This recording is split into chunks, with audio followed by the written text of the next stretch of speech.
ওকে, তো যেটা সবাইকে বলার আছে যে গতকালকে আমরা বলেছিলাম ফিউজ রিলেটেড কিছু কথাবার্তা বলেছিলাম, তাই তো? এবং ফিউজ রিলেটেড কথাবার্তার ওখানে বলেছিলাম যে তোমার ফিউজ অ্যাকচুয়ালি কিভাবে কি কাজ করে বা না করে সেই রিলেটেড কিছু দু একটি কথা আমি বলেছিলাম।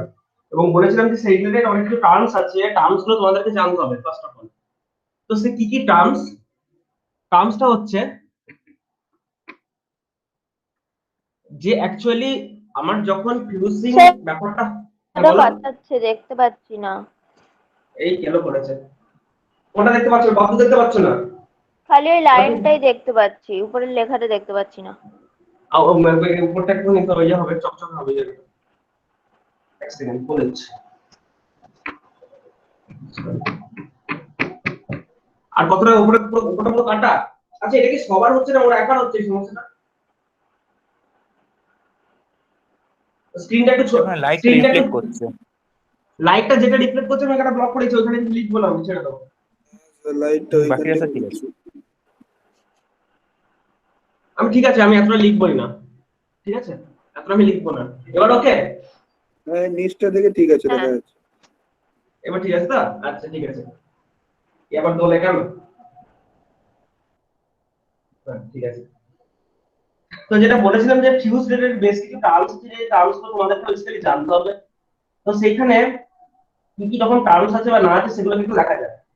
তো প্রথম হচ্ছে ব্যাপারটা যেখানে আমি প্রথম যেটা আমি বলেছিলাম যে এইখানটায় কালকে একটা কার্ড দেখেছিলাম, খেয়াল করো।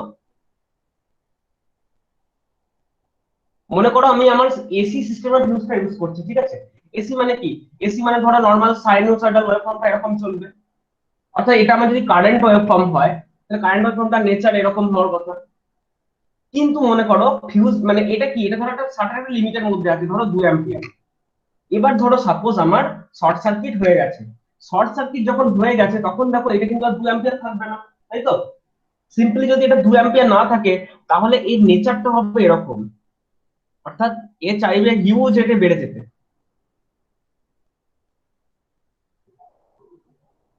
তাই না?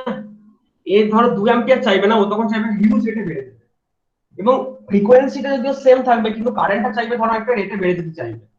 কিন্তু আমরা যেহেতু ফিউজটাকে ইনকর্পোরেট করছি, ফিউজটা কি করছে, ওর একটা সার্টেন লিমিটের মধ্যে এসে তারপরে ফিউজিং হয়ে যাচ্ছে।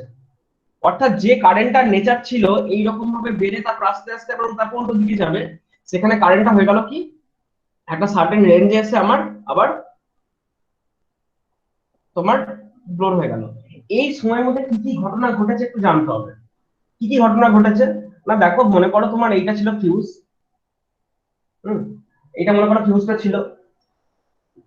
তো সেই ফিউজটা হচ্ছে তোমার একটা সার্টেন অ্যামাউন্টে কারেন্ট ক্যারি হচ্ছিল। যখনই এই লেভেলটায় পৌঁছলো, যখন এই লেভেলটায় পৌঁছলো, ফিউজের ওয়্যারটা মেল্ট হয়ে গেল। এবার প্রথমেই কি মেল্ট হবে? প্রথমে দেখো মেল্ট হবে না। মেল্ট হওয়ার আগে একটা আর্কিং হবে।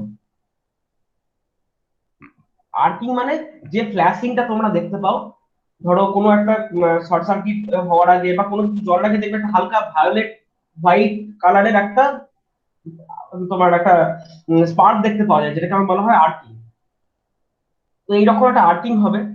এবং সেই আর্কিংটা যখন হবে, সেই আর্কিংটা হওয়ার সময় কি কি ঘটনা ঘটে সেগুলো একটু জানবো। প্রথম প্রথম বক্তব্যটা হচ্ছে যে আর্কিং যে ব্যাপারটা আমরা দেখি, ধরো এটা দুটো টার্মিনাল, সিম্পলি দুটো টার্মিনাল। সেই টার্মিনালের মধ্যে তুমি একটা ফিউজ ওয়্যার লাগিয়েছো, এটা ফিউজ ওয়্যার। তো সেই ফিউজ ওয়্যারটার ভিতর দিয়ে কিন্তু কারেন্ট ক্যারি করে, ঠিক আছে?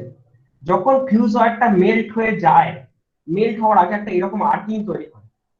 যখন এই আর্কিংটা ফর্ম করছে, অর্থাৎ এই জায়গাটায় তোমার একটা ধরো এরকম একটা আর্কিং হয়ে রয়েছে। হুম, এটা বেসিক্যালি তোমার একটা স্পার্ক, একটা স্পার্কিং দেখতে পাচ্ছ সেই মোমেন্টে যখন ফিউজটা ব্লোন হচ্ছে, অর্থাৎ তারটা মেল্ট হয়ে যাচ্ছে সেই মোমেন্টে, খুব অল্প সময়ের জন্য। তো এইখানটায় একটা স্পার্কিং দেখতে পাওয়া যাচ্ছে। তো যে স্পার্কিংটা দেখতে পাওয়া যাচ্ছে তার ভেতর দিয়েও কি কি মনে হয়, এর ভেতর দিয়ে কারেন্ট ক্যারি হয় নাকি না হয়? তোমাদের রিভিউটা আমি দিতে চাই যে এর ভেতর দিয়ে ফিউজ ওয়্যারের ভেতর দিয়ে কারেন্ট যায়, ইটস ওকে। এই যে আর্কিং যেটাকে স্পার্ক আমরা দেখতে পাই, তার ভেতর দিয়ে কি কারেন্ট ক্যারি করে, ইয়েস অর নো? কেউ বলো তা। বলো না, মানে কি মনে হচ্ছে হ্যাঁ বলো, স্যার, এর পরে ভেতর দিয়ে স্যার। কারেন্ট, এর ভেতর দিয়েও কারেন্ট ক্যারি হয়, এর ভেতর দিয়েও কারেন্ট হাই ক্যারি হয়। হাই টেনশন লাইনে যখন স্যার তারগুলোকে ইয়ে করা হয় তখন আর্কিংটা বোঝা যায়। আর্কিংটা বোঝা যায় যে, আমার প্রশ্ন হচ্ছে আর্কিং এর ভেতর দিয়ে কারেন্ট ক্যারি হয়, ইয়েস অর নো? অ্যানসারটা হচ্ছে হ্যাঁ, আর্কিং এর ভেতর দিয়েও কারেন্ট পাস হয়। হ্যাঁ এটা ঠিক যে একটা ফিউজের ভেতর দিয়ে এই ফিউজ একটা টেকনিক্যালি রেজিস্ট্যান্স কিন্তু অনেক কম, তবেই কারেন্টটা ক্যারি হচ্ছে এটার ভেতর দিয়ে। কিন্তু এই যে স্পার্কিং বা যেটাকে আমি আর্কিং বলছি, এই আর্কিং এর ক্ষেত্রে রেজিস্ট্যান্সের ভ্যালুটা, রেজিস্ট্যান্স না বলে ইম্পিডেন্স বলা ভালো, ইম্পিডেন্সের ভ্যালুটা একটু বেশি। অর্থাৎ এর ভিতর দিয়ে যখন কারেন্ট ক্যারি হয়, এর একটা একটা ইম্পিডেন্স অফার করে। কিন্তু মোট কথা এর ভেতরে কারেন্ট ক্যারি হয়। এবং ফিউজটা দেখো এই জায়গায় আসার পর কিন্তু আমার আর্কিংটা নিয়েছে এই জায়গাটা আসার পর, তাই না? তো এই যে টাইমটা,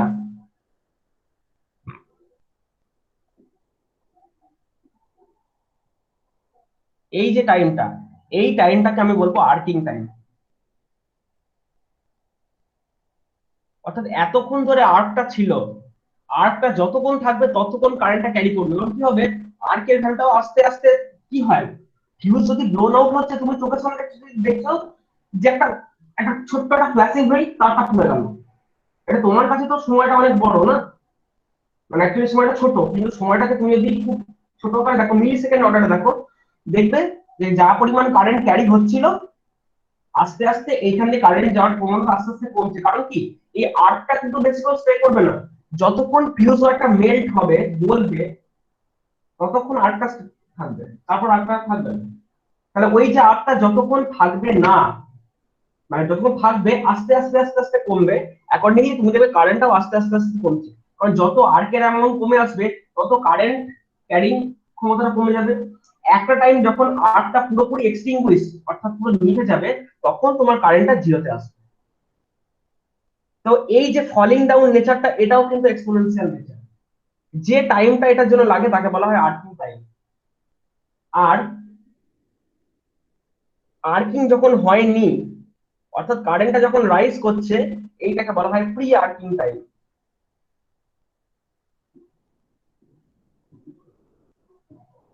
বুঝা গেল? অর্থাৎ দেখো, যখন ফিউজটা মেল্ট হচ্ছে, মানে ফিউজের ভিতর দিয়ে ম্যাক্সিমাম কারেন্টটা রিচ করে গেল, যে কারেন্টে, মানে কারেন্ট আস্তে আস্তে বাড়ছে বাড়ছে, ফিউজটা এখনো মেল্ট হয়নি, যতক্ষণ না ফিউজের মেল্টিং পয়েন্টে পৌঁছবে, তার আগে ফিউজ অপারেট করবে না, মানে মেল্ট হবে না। যে মোমেন্টে মেল্ট হয়ে গেল, তখন কারেন্টের যে ভ্যালু, এটা তো কারেন্ট আই, তাকে আমরা বলবো কাট অফ কারেন্ট। এই কাট অফ পয়েন্টে এসে ফিউজটা অপারেট করে গেল, ঠিক আছে? তো ফিউজটা অপারেট করে গেল যে মোমেন্টে, সেই মোমেন্টে তোমার আস্তে আস্তে আর্কিং, এইখান থেকে দেখো আর্কিং ফর্মেশন শুরু হলো। আর্কিং ফর্মেশন শুরু হলো, আর্কটা কতক্ষণ রইলো, যতক্ষণ হচ্ছে আর্কিং টাইম, এই সময়টা যেন আর্কিং রইলো। তাহলে এই প্রি আর্কিং টাইম এই দুটোকে নিয়ে বলা হয় টোটাল অপারেটিং টাইম। এগুলো খাতায় নোট করবে, আমি যেরকম গ্রাফটা আঁকছি খাতায় এগুলো নোট করবে। বইয়াও আছে, বাট খাতায় নোট করে অনেক সময় পড়াটা হয়ে যায়, আমি সেই জন্য বলছি। তো ভালো করে দেখে নাও, তোমার এখানে এই তিনটে টার্ম আমি বললাম, তোমাদের এই রিলেটেড বেশ কিছু টার্ম আছে। এবং এই যে কাট অফ কারেন্ট, যে টার্মটাকে আমি বলছি কাট অফ কারেন্ট, এইটা হচ্ছে বেসিক্যালি এইটাতেই এসে ফিউজটা অপারেট করছে। তাহলে এইটাকে আমি বলবো ফিউজিং। এটাকে কাট অফ কারেন্ট বলা হয় বা বলা হয় ফিউজিং কারেন্ট, যেটা তুমি বলতে পারো।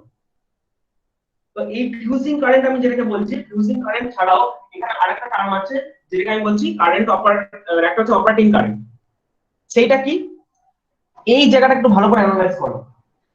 সেটা হচ্ছে যে ফিউজটা কতক্ষণ কারেন্টটাকে ক্যারি করেছে, ফিউজটা কারেন্টকে অ্যালাউ করেছে প্রি আর্কিং টাইম অবধি। যতটা প্রি আর্কিং টাইম, ততটা অবধি কারেন্ট কিন্তু ফিউজটা ওর ভিতর দিয়ে অ্যালাউ করেছে। কিন্তু দেখো পার্টিকুলারলি এই কাট অফ পয়েন্টটা এসে ফিউজটা অপারেট করেছে, যাকে আমি বলি ফিউজিং কারেন্ট বা কাট অফ কারেন্ট। কিন্তু তার আগে কারেন্টের যখন ধরো এইরকম একটা ভ্যালু ছিল, এই যে এই ভ্যালুটা, তখন কিন্তু ফিউজ অপারেট করেনি। অর্থাৎ কি না, আমি যেটা বলতে চাইছি, আমি কথা কেন বলছি তার কারণটা হচ্ছে, মনে করো তোমাকে একটা, তুমি বাজার থেকে একটা সুইচ কিনে এনেছো, সুইচ। সুইচটা রেটিং কত না, সুইচের গায়ে লেখা আছে 6 অ্যাম্পিয়ার। আচ্ছা এই সুইচটার গায়ে 6 অ্যাম্পিয়ার লেখা আছে মানে কি? কেউ একটু বলো তো আমাকে, এটা গায়ে 6 অ্যাম্পিয়ার লেখা আছে মানেটা কি? যেটা বলো একটু। ওই যে ওটার গায়ে 6 অ্যাম্পিয়ার লেখা আছে, আমার প্রশ্ন 6 অ্যাম্পিয়ার মিনিংটা কি বলো একটু কেউ। স্যার ম্যাক্সিমাম 6 অ্যাম্পিয়ার পর্যন্ত ওটা টলারেট করতে পারবে, তারপরে ওটা মেল্ট হয়ে যাবে। হ্যাঁ, তারপর সুইচটা বেসিক্যালি নষ্ট হয়ে যাবে। কিন্তু এর ভেতর দিয়ে কি আমরা 6 অ্যাম্পিয়ার পাঠাতে থাকি তাহলে সবসময়? এটা কি প্রশ্ন। একটা 6 অ্যাম্পিয়ারের ফিউজের ভেতর দিয়ে 6 অ্যাম্পিয়ার আমরা পাঠাতে থাকি, হ্যাঁ কি না? সিম্পলি দেখো পাঠাই না, পাঠাই না। তোমার লোডটা যদি তুমি ধরো এই যে তোমার প্লাগ পয়েন্ট, ঘরের যে প্লাগ পয়েন্ট, সেই প্লাগ পয়েন্ট থেকে মনে করো তুমি একটা, ধরো কথার কথা বলছি, একটা 500 ওয়াটের লোড লাগিয়েছো। সিম্পল একটা 500 ওয়াটের মনে করো লোড লাগিয়েছো, এবং দেখো 500 ওয়াটের লোড মানে অনেকটাই লোড, কিন্তু ও কম নয়, এটা অনেকটা লোড 500 ওয়াট মানে।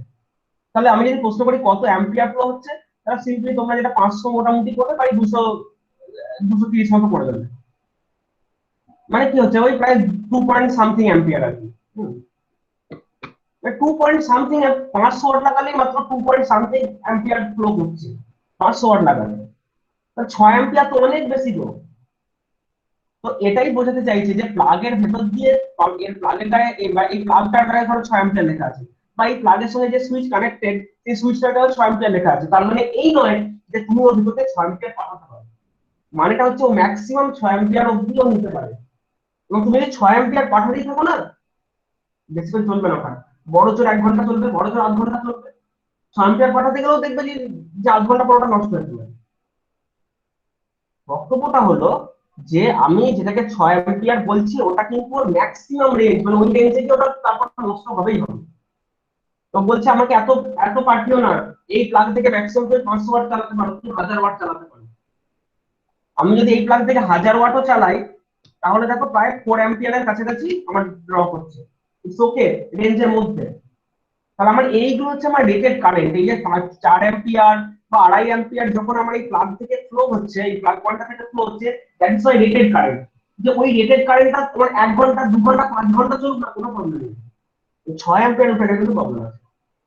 সেরকমই এই ফিউজটা মনে করো যে কোন রকম ফল্ট কন্ডিশন অকার হয়নি।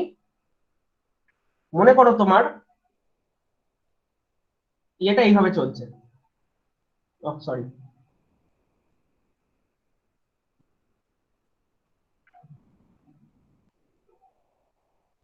ধরো এরকম অ্যাকচুয়াল ওয়েভ, যদি ফল্ট কন্ডিশন না আসে তাহলে তোমার মনে করো এটা হচ্ছে actual wave form, actual sinusoidal wave ফর্মটা মনে করো এটা। তাও এটা হয়নি, তাহলে মনে করো তার পিক ভ্যালু হচ্ছে মনে করো এরকম একটা জায়গায় আছে। তো এটা যদি পিক হয় মোটামুটি এরকম জায়গায় আমরা আরএমএস ধরতে পারি, তাই তো? এটা যদি পিক হয় এরকম জায়গায় আমরা আরএমএস ধরতে পারি। তো এই যে আরএমএস ভ্যালুটা সেইটা হচ্ছে ফিউজের রেটেড কারেন্ট। অর্থাৎ ফিউজের ভিতর দিয়ে আমি কন্টিনিউয়াস ওই অ্যাম্পিয়ারটা ফ্লো করালে কোনো অসুবিধা নেই, ফিউজ কারেন্ট হবে না। একটা ফিউজ ধরো আমি নিলাম বাজার থেকে, সেটা গায়ে লেখা আছে 5 অ্যাম্পিয়ার, মানে আমাকে বুঝে নিতে হবে। আচ্ছা ওই উপরে লিখবো না, এখানটা লিখবো। একটা ফিউজ আমি নিয়েছি, সে ফিউজটার গায়ে লেখা আছে 5 অ্যাম্পিয়ার। 5 অ্যাম্পিয়ার মানে ব্যাপারটা হচ্ছে যে এর ভিতরে যে তুমি যদি 5 অ্যাম্পিয়ার পাঠাও, অনেকক্ষণ ধরে পাঠাও, এর কিন্তু একটা মেল্টিং হবো বা একটা নষ্ট হয়ে যাবো, এই একটা চান্স রয়েছে। That is not basically your operating current. Operating current মানে তুমি যেটাকে সেফ রেঞ্জে চালাতে পারো। এর ভেতর দিয়ে তুমি যদি 2.5 অ্যাম্পিয়ার ফ্লো করাও করাও না, তুমি 24 ঘন্টা ফ্লো করাও, ফিউজটা কিচ্ছু হবে না। তার মানে যে কারেন্টটা ও সেফলি নিয়ে যেতে পারে আনলিমিটেড টাইম, আমি সেটাকে বেসিক্যালি বলবো ওটার অপারেটিং কারেন্ট। এই 2.5 অ্যাম্পিয়ার এটা হচ্ছে অপারেটিং কারেন্ট, মানে এটাতে অপারেট করতে পারে নি ভাবো না। শুধু ফিউজের এইটাকে 2.5 অ্যাম্পিয়ার ফিউজ অপারেটিং কারেন্ট নয়, তুমি যে প্লাগ সকেট, তুমি যে সুইচ যেটা ইউজ করো, সেখানে তুমি যদি 2.5 অ্যাম্পিয়ার কন্টিনিউয়াসলি ফ্লো করো, কোনো প্রবলেম হবে না। ঠিক আছে, জাস্ট কোনো প্রবলেম হবে না। কিন্তু তুমি যদি 5 অ্যাম্পিয়ার ফ্লো করো তাহলে কিন্তু প্রবলেম আছে, ওটা যে কোনো মুহূর্তে মেট হতে পারে। তার মানে এইটাকে আমি বলছি অপারেটিং কারেন্ট, আর এইটাকে আমি বলছি ফিউজিং কারেন্ট বা cut off current. Fusing current, একটা হচ্ছে ফিউজিং কারেন্ট, একটা হচ্ছে অপারেটিং কারেন্ট। এদের যে রেশিও, অর্থাৎ এই ফিউজিং কারেন্ট আর যেটা হচ্ছে ফিউজের অপারেটিং কারেন্ট, এদের রেশিওর একটা নাম আছে, একে বলা হয় ফিউজিং ফ্যাক্টর।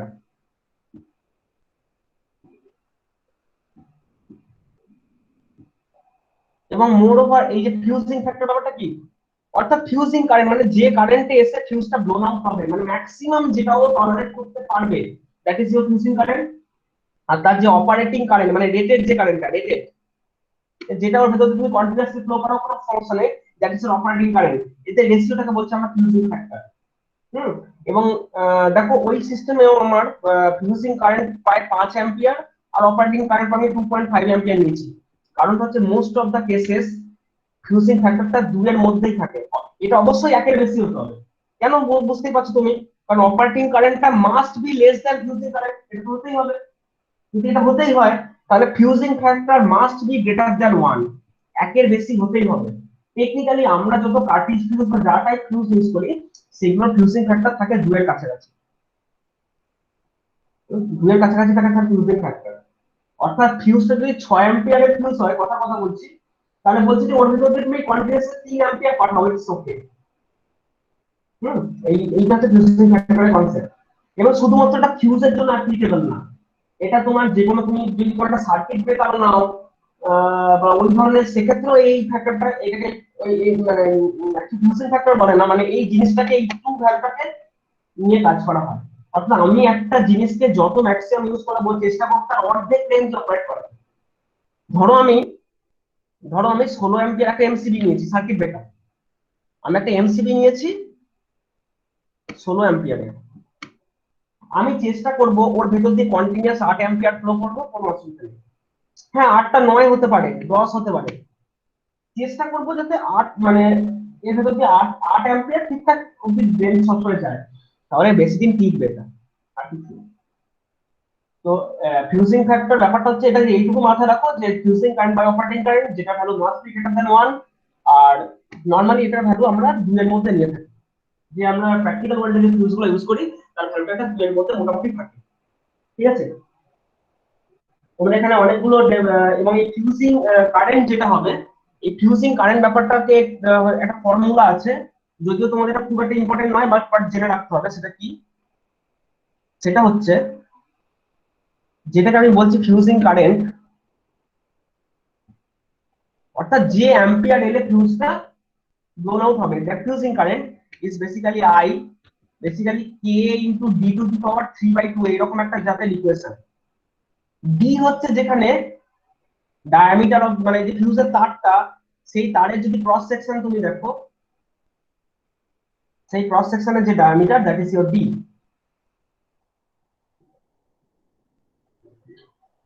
এটা হচ্ছে ডি, তার যে ডায়ামিটারটা, ক্রস সেকশনের যে ডায়ামিটার, দ্যাট ইজ ডি। বুঝতেই পারছো। আর কি, এটা হচ্ছে একটা ফিউজিং কনস্ট্যান্ট বলতে পারো। এই যে ডি বা ডি মানে ডি এর সঙ্গে একটা রিলেশন, হ্যাঁ ডি এর সঙ্গে রিলেশন মানে কি বুঝতেই পারছো, মোটা তারের বেশি ফিউজিং কারেন্ট, যত সরু তার হবে তার ফিউজিং কারেন্ট তত কম হবে, এটাই বলে দিচ্ছে। এবং মোরওভার এই কে এর ভ্যালুটা না একটু ভ্যারিয়েবল, মানে কে এর ভ্যালুটা এমন নয় যে তোমার পুরোপুরি কনস্ট্যান্ট হবে বলাও যায় না। তোমাদের বইয়ে দেখবে একটা চার্ট আছে, ওই চার্টটা এরকম লেখা আছে যে তোমার যদি ডি ইকুয়াল টু 1 সেন্টিমিটার হয়, ঠিক আছে, তাহলে কপার ওয়্যারের জন্য কি এর ভ্যালু হয় মোটামুটি 2050 রেঞ্জে, আই থিংক 2050 2530 2530 এরকম রেঞ্জে হয় কে এর ভ্যালু, যদি ডি এর ভ্যালু 1 সেন্টিমিটার হয়। হুম মানে ব্যাপারটা হচ্ছে ডি এর ভ্যালু যদি 1 সেন্টিমিটার হয়, কে এর ভ্যালু 2 মানে কপারের জন্য কে এর ভ্যালু 2530 এরকম রেঞ্জে হয়। যদি ডি এর ভ্যালু প্রায় 1 মিলিমিটার হয়, সেক্ষেত্রে আবার কে এর ভ্যালু চেঞ্জ হয়ে যায়, 80 হয়ে যায় এই কপারের জন্যই। এটাও যে পুরোপুরি কনস্ট্যান্ট সেটাও বলা যায় না, একটা এমন পিকুলিয়ার নেচার। তো তোমাকে এটা খুব ডিটেইলে বেশি জানতে হবে না, বাট শুধু এইটুকু জেনে রাখো যে দেখো কি এই ভ্যালুগুলো দেখে একটু মোটামুটি আইডিয়া করতে পারবে তুমি যে একটা তারের ডায়ামিটার যদি 1 মিলিমিটার হয়, 1 হয়, যদি হয়, তাহলে সে কত অ্যাম্পিয়ার ফ্লো করতে পারে, সেই একটা ধারণা তুমি এখান থেকে পাবে। ধরো আমি ফর্মুলাটা হচ্ছে I equal to K into D to the power 3/2, তো ডি এর জায়গায় 1 মিলিমিটার বসাচ্ছি, 80 ইনটু 1 টু দি পাওয়ার 3/2, মানে ভ্যালুটা তোমার হচ্ছে প্রায় 80 অ্যাম্পিয়ার। অর্থাৎ যদি কোনো তারের ক্রস সেকশন 1 মিলিমিটার হয়, তোমার ক্রস সেকশন, তাহলে সেটা প্রায় 80 অ্যাম্পিয়ার অবধি তার ফিউজিং কারেন্ট, অর্থাৎ 80 অ্যাম্পিয়ার অবধি তা টলারেট করতে পারবে। Above 80 ampere fuse will be blown. কারো কোনো বুঝতে সমস্যা বা কিছু আছে কিনা একটু বলবে আমাকে, যতটা যা বললাম কোনো জায়গায় কোনো কনফিউশন বা এগুলো থাকলে বলবে।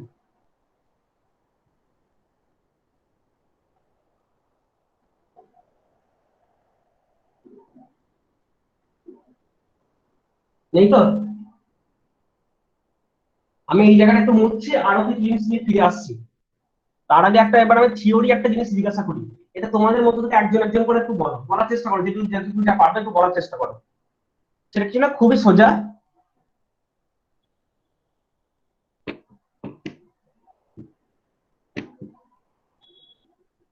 ফিউজের কি কি অ্যাডভান্টেজ আছে একটু বলো দেখিনি, যে কেউ একজন একজন করে বলার চেষ্টা করো, কি কি অ্যাডভান্টেজ কি আছে, কি মনে হয়? চিপ। খুব ভালো কথা, একবারে সস্তা, এইটুকু তাদের কোনো দামই পড়ে না ইনফ্যাক্ট। মানে একটা ফিউজ তার তোমার ধরো ঘরে যে 6 অ্যাম্পিয়ারের ফিউজ আছে, সেই একটু মাইকটা মিউট করবে নাহলে ক্যামেরা ডিস্টার্ব হবে। তোমার ঘরের যে ফিউজ তারগুলো আমরা পড়াচ্ছি, এটা বাজার থেকে কিনে আনছি, তার প্রায় 1 গজের দাম নেয় 3 টাকা। 1 গজ তারের দাম 3 টাকা মাত্র দাম। তোমাকে 1 গজ তার লাগে, ফিউজ করতে লাগে না। তোমার একটা ফিউজ, কাঠের ফিউজ এইটুকু জাস্ট, মানে এই পেনের এই ঢাকনাটা সমান। হুম, পেনের এই ঢাকনাটা সমান হচ্ছে একটা ফিউজ। 1 গজ তারের দাম 3 টাকা, আর এইটুকু দাম কত? বুঝতে পারছো, এটা খুব চিপ একটা মেথড। আচ্ছা, আর কেউ কোনো কোনো ইয়ে বলতে পারো?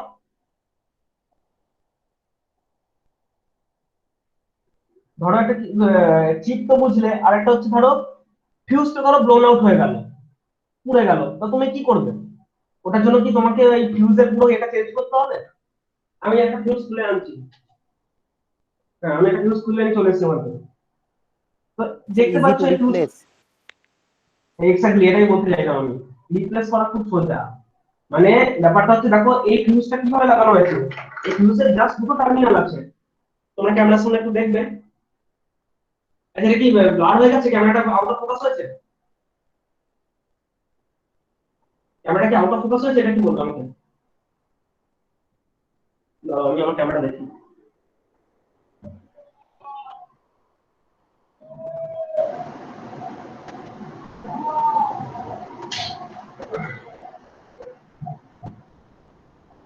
দেখো তোমাদেরকে আমি দেখাচ্ছি, এই হচ্ছে তোমার ফিউজটা আমি দেখাচ্ছি তোমাদেরকে, ঠিক আছে? তো যে ফিউজটা আমি দেখাচ্ছি, এই ফিউজটা একটু ভালো করে দেখলে দেখো, যে দুটো টার্মিনাল আছে ও মাঝখানে একটা সরু চুলের মতো তার, দেখো এই টার্মিনাল থেকে এই টার্মিনালের মধ্যে বাঁধা আছে। তার মানে কি, আমার এইটাকে যে তারটাকে রিপ্লেস করতে মানে ইজি টু রিপ্লেস, মানে এটা কোনো ব্যাপারই না। এই স্ক্রু দুটো খুলবো, তার দুটো পরাবো, স্ক্রু দুটো টাইট করে দেবো, ব্যাস। তাহলে বোঝা গেছে এটা কেন আমি বলছি যে টার্মটা, যেটা ও বললো একটু আগে, যে ইজি টু রিপ্লেস। রিপ্লেস না বলে টার্মটাকে বলা ভালো অ্যাজ রিওয়্যার। কারণ ফিউজের ভেতরে একটা ওয়্যার আছে বেসিক্যালি, সেই ওয়্যারটা কিন্তু তোমার ব্লোন আউট হয়ে যাচ্ছে, এবং সেটা ব্লোন আউট হয়ে যাচ্ছে বলে তোমাকে ওটাকে আবার ওয়্যারিং করতে হচ্ছে, তারটাকে পড়াতে হচ্ছে, দ্যাটস হোয়াই ইটস কল্ড রিওয়্যার। আর কিছু ফিচার কেউ একটু বলো, বলার চেষ্টা করো। কোনো মেইনটেনেন্স লাগে না। হ্যাঁ, লো মেইনটেনেন্স। কারণ হচ্ছে মেইনটেনেন্স লাগে না, ইনফ্যাক্ট এটা কি বলতে চাইছে, যে তুমি শুধুমাত্র এই তারটাকে রিপ্লেস করবে, যেই ব্লোন আউট হয়ে যাবে তখন কোনো, এটা কিন্তু টোটাল পুড়ে যাবে না। এই যে এই ফিউজের কার্টিজ বলে এটাকে, এই কার্টিজটা কিন্তু তখন পুড়ে যাবে না। যখনই কিছু একটা হবে, তোমার এই তারটাকে শুধু তোমাকে রিপ্লেস করতে হবে, ওয়্যারটাকে রিপ্লেস করতে হবে simply। তো এই ওয়্যারটাকে যদি রিপ্লেস করার আসে, তো এই যেগুলোকে, এর কোনো এইগুলো কোনো মেইনটেনেন্সের দরকার নেই, যে এগুলো এর গায়ে রাস্টিং পড়ে এগুলোকে ঘষি, এগুলোকে আবার পালিশ করি, এই কন্ট্রাক্ট গুলো গায়ে রাস্টিং পড়ে যাচ্ছে, এসব কিচ্ছু হয় না। এইটা দীর্ঘদিন ধরে ভালো থাকে, শুধু তারটাকে চেঞ্জ করলে হয়, that's why it's called low maintenance.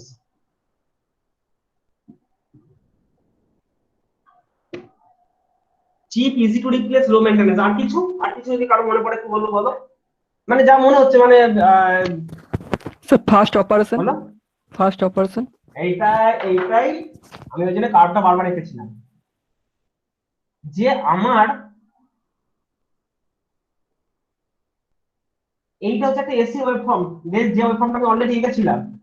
তো this is nothing but your 10 millisecond.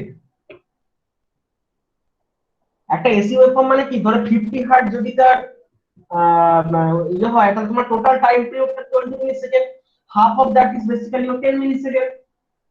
তো যদি 10 মিলি সেকেন্ড হয় আর ধর ফিউজটা অপারেট করে গেল, এটা এরকম দেখায় অলমোস্ট 5 মিলি সেকেন্ড থেকে অপারেট করে গেল। আমরা চোখের পলকে দেখবো যে ফিউজটা, আমি যদি চোখের পলকে দেখতে থাকি না, যখন এটা যদি চাপা থাকে ভেতরে দেখা যায় না, এই ফিউজটার জন্য দেখা যায় না। কিন্তু এমনও কিছু ফিউজ আছে যেগুলোতে তুমি বাইরে থেকে দেখতে পাও, যেমন গ্লাস ফিউজ। গ্লাস ফিউজ কিন্তু বাইরে থেকে দেখতে পাওয়া যায়। একটা গ্লাস ফিউজ যদি থাকে, আমি দেখাচ্ছি, কিন্তু আমি খুঁজে পাই না, আমি বলে বলবো। তো গ্লাস ফিউজের ক্ষেত্রে সেটা কিন্তু দেখতে পাওয়া যায় যে হ্যাঁ দেখো মেল্টিং হচ্ছে। তো ওই মেল্টিং যখন হচ্ছে, তুমি চোখের নিমেষে কেটে গেল, চোখের নিমেষে কিছু বুঝতেই পারবে না, কিছু বোঝাতে গেলে কেটে গেছে। That is nothing but 5 milli second, মানে হচ্ছে ফাস্টার অপারেশন। খুব ফাস্ট, মানে খুব তাড়াতাড়ি অপারেট করে। একটা ইজি, একটা সস্তা জিনিস, একটা সরু তার 5 মিলি সেকেন্ডে অপারেট করছে, যে তোমার সার্কিটে বাজাচ্ছে, তুমি কি বলবে, বাবা জানাবে হ্যাঁ কিনা। That is or advantage. তো এই সমস্ত অ্যাডভান্টেজ গুলি ফিউজে রয়েছে। তোমাদের একটা গ্লাস ফিউজ আমি যদি পাচ্ছি দেখি, যদি মনে হয় যাবো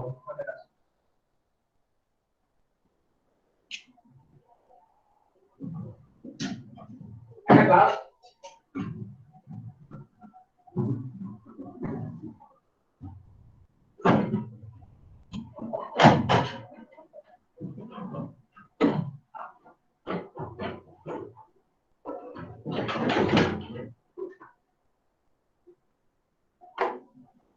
আমি ওইখান থেকে একটা ভিতর থেকে একটা স্টেবিলাইজার জোগাড় করে নিয়েছি, ঠিক আছে। তো এটা পুরোনো একটা স্টেবিলাইজার আর কি, বুঝতে পারছো এখানে একটা ভোল্টমিটার আছে। তো এই স্টেবিলাইজার জোগাড় করে নিয়েছি। এর গায়ে দেখবে তোমরা এই ধরনের ইনস্ট্রুমেন্টের গায়ে একটা রেড কালার একটা এরকম জিনিস আছে, যেটা আমি বলি এগুলো হচ্ছে ফিউজ। তো এটাকে ঘোরালে খুলে আসে, খুলে দেখো এর মধ্যে থেকে এরকম হোয়াইট কালারের একটা বেরোয়, এই কাঁচের মতো বেরোয়, যেটাকে তুমি আলাদা করে সেপারেট করে নিতে পারো। That is your glass fuse. এই গ্লাস ফিউজটা আমি একটু ডিটেইলে দেখিয়েছি সামনে থেকে।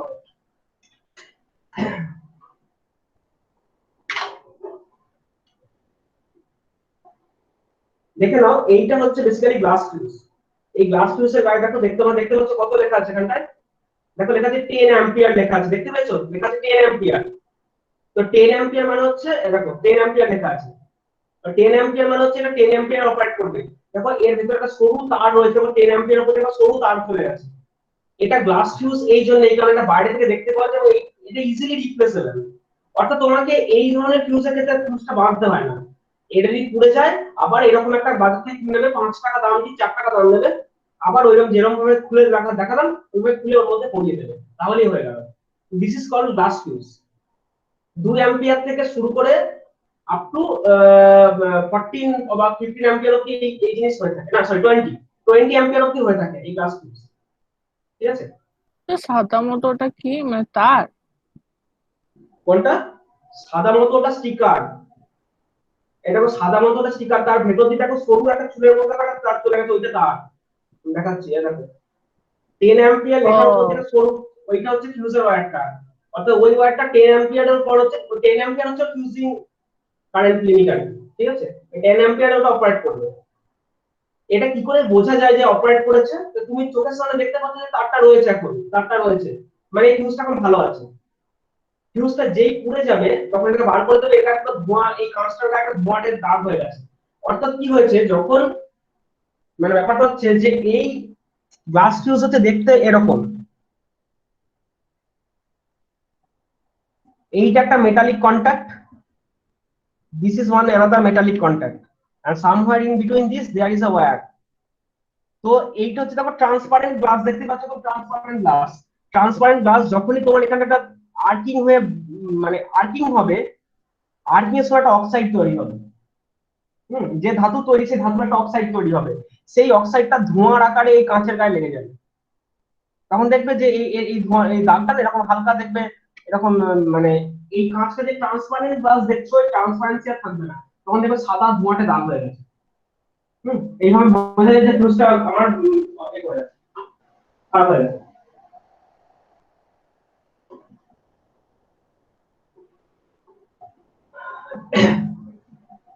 এগুলো তো জানো অ্যাডভান্টেজ, কেউ একটু ডিসঅ্যাডভান্টেজ গুলো বলো দেখি না।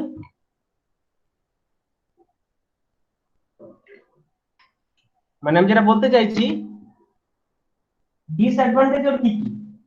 তো একটা প্রথম ডিসঅ্যাডভান্টেজ প্রবলেম হচ্ছে, বুঝতেই পারছো এটা একটা ঝামেলার জিনিস। আচ্ছা তোমার বাড়িতে তোমার তোমরা যে একটু বলো, তোমাদের বাড়িতে এখনকার দিনে যত ওয়্যারিং হয়েছে সেই ওয়্যারিং এর মধ্যে কি আছে? ফিউজ দেওয়া আছে নাকি এমসিবি দেওয়া আছে? ম্যাক্সিমাম বাড়িতে এমসিবি রয়েছে। কেন বলো তো? যদি তোমার ধরো, আমি বলছি, ধরো তুমি চাইছো যে আমার 16 অ্যাম্পিয়ারের উপরে গেলে যাতে কোন রকম ফল্ট না আসে, তাহলে আমি 16 অ্যাম্পিয়ারে দাঁড়িয়ে প্রোটেক্ট করবো। ভালো কথা। 16 অ্যাম্পিয়ারে দাঁড়িয়ে যদি প্রোটেক্ট করতে হয়, তোমার you have two options. One is your using your fuse, or another is using your MCB. যদি এমসিবি যাও তাহলে তোমাকে 16 অ্যাম্পিয়ারের একটা এমসিবি কিনতে হবে। 16 অ্যাম্পিয়ার একটা এমসিবি কিনতে হবে ধরো। আর যদি ফিউজে যাও তাহলে তোমাকে 16 অ্যাম্পিয়ারের একটা ফিউজের কার্টিজ লাগাতে হবে। সেই ফিউজের কার্টিজের ভেতরে এরকম করে তার বাঁধা আছে। এবার ধরো 16 অ্যাম্পিয়ারের উপর সামহাও চলে গেছে, ফিউজটা কি হবে? এটা তো পুরো ব্লোন আউট হয়ে যাবে। আর এমসিবিটা কি হবে? পুরো ট্রিপ করে যাবে। তুমি দেখলে যে সার্কিটটা ইন্টারাপ্ট হয়ে গেছে, সার্কিটে কানেকশন বেরিয়ে গেছে, এখন আমার পাওয়ার নেই, কাট হয়ে গেছে। এমসিবি হলে এমসিবিটা গিয়ে সিম্পলি আঙুলে করে তুলে দিলেই আবার পাওয়ার চালু। আর ফিউজটা কি, রাতের বেলা তুমি ঘুমোচ্ছ, প্রচন্ড গরম, ফ্যানে কোন রকম ঘুমোতে পেরেছো, এমন সময় ফিউজটা উড়ে গেল, ফিউজটা ব্লোন আউট হয়ে গেল। রাতের অন্ধকারে কোথায় টর্চ খোঁজো, সে টর্চ খুঁজে তারপরে যেখানে টর্চ খুঁজে টর্চ খুঁজে খুঁজে কোথায় খুঁজে তার জোগাড় করো, একজন হাতে টর্চ ধরে আছে, একজন উপরে লাগাও, তবে লাগাতে পারো। ঝামেলা না?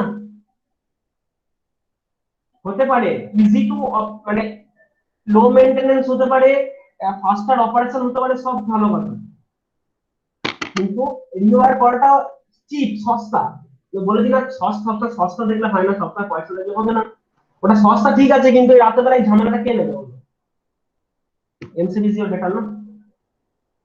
ওইটা হচ্ছে ওর সব থেকে বড় ডিসঅ্যাডভান্টেজ, যে ওটাকে বারবার আমাকে হয়ে গেলে আমাকে ফিজিক্যালি গিয়ে আমাকে রিওয়ার করতে হয়। This rewiring takes a time. এটা একটা সময় লাগে, পরিশ্রমও লাগে। পরিশ্রম তো লাগে এবং সময়ও লাগে, দুটোই লাগে। ঠিক আছে? তো এইটা হচ্ছে একটা বড় ডিসঅ্যাডভান্টেজ। আর কোনো ডিসঅ্যাডভান্টেজ একটু ভাবতে পারবো কেউ, যার কি কি ডিসঅ্যাডভান্টেজ থাকতে পারে ফিউচার? কি মনে স্যার হচ্ছে বলো? হ্যাঁ বলো।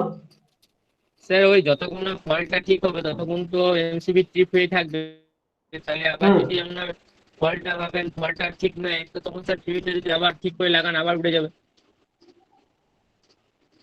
সে তো, সেটা ডিসঅ্যাডভান্টেজ হলো না, সেটা তো সেটা নট আবার ডিসঅ্যাডভান্টেজ। ওটা তো এইটার মধ্যেই হয়, মানে ওটা তুমি যেটা বলতে চাইছো সেটা এইটার মধ্যেই হয়ে গেল, যে বারবার এই একটা পরিশ্রম থাকবে। এটা ঠিক কথা যে তোমার ধরো যদি ফলটা ক্লিয়ার হয়নি, তুমি আবার ফিউজ লাগাতে গেলে ইনস্ট্যান্ট ফিউজটা ব্লোন আউট হয়ে যাবে, তোমার আবার খাটনি বেড়ে যাবে। খাটনি বাড়াটা আমি অলরেডি বলে দিয়েছি।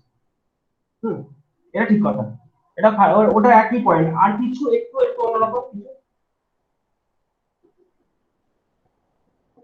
সেটা হচ্ছে, ফিউজ সব সময় কাজ করে না, এমসিবি অলওয়েজ কাজ করে। তার কোনো মানে নেই। হ্যাঁ মানে, হ্যাঁ সেটা কাজ কখন করবে না, যখন তুমি বারবার ফিউজটা ব্লোন আউট হয়ে চলে, তুমি সরু তারের জায়গায় তুমি মোটা তার দিয়ে ওয়্যারিং করে দিয়েছো। মানে আমি যেটা বলতে চাইছি, এইটা ছিল তোমার ফিউজ, ধরো এই ফিউজটা ছিল 16 অ্যাম্পিয়ারের ফিউজ, এবং এখানে তুমি ধরো আম, তুমি এখানে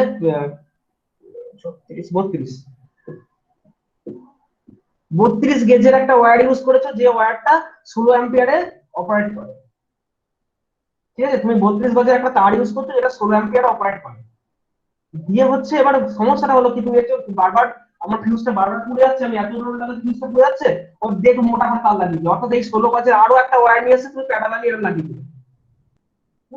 তাহলে কি হলো, দুটো ওয়্যার এখন কারেন্টটা, বুঝতে পারছো যে পরিমাণ কারেন্ট আছে এখন দুটোর ভেতর দিয়ে প্যারালালি ডিভাইড হয়ে যাবে, তাহলে ফিউজটা ব্লোন আউট হওয়ার চান্স কমে যাবে। সেটা তো তুমি জোর করে করে দিলে, জোর করে, কিন্তু সেটা কি তোমার রিলায়েবল অপারেশন হলো? সেটা হলো না। তুমি যে কথাটা বললে যে ফিউজ সবসময় অপারেট নাও করতে পারে, ফিউজ সবসময় অপারেট নাও করতে পারে যদি এইরকম কিছু করে হবে।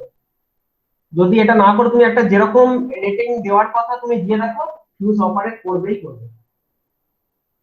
রিলায়েবিলিটি একে দেখতে হয় না, রিলায়েবল যথেষ্ট রিলায়েবল, বরঞ্চ এমসিবি তোমার রিলায়েবল নয়। এমসিবি কিন্তু দেখবে এমসিবি খারাপ হয়ে যায়, অনেকেই বাড়িতে হয় এমসিবিটা খারাপ হয়ে গেছে, ঠিক করছে না।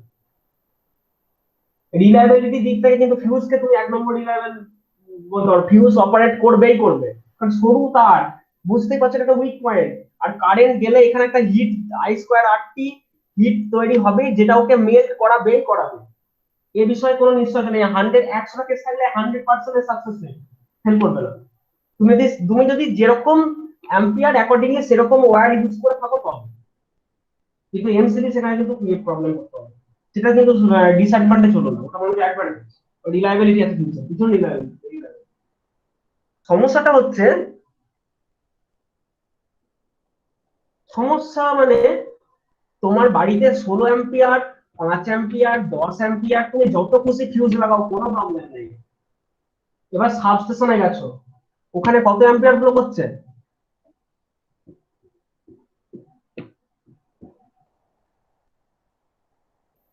বুঝে গেছো নিশ্চয়ই প্রবলেমটা।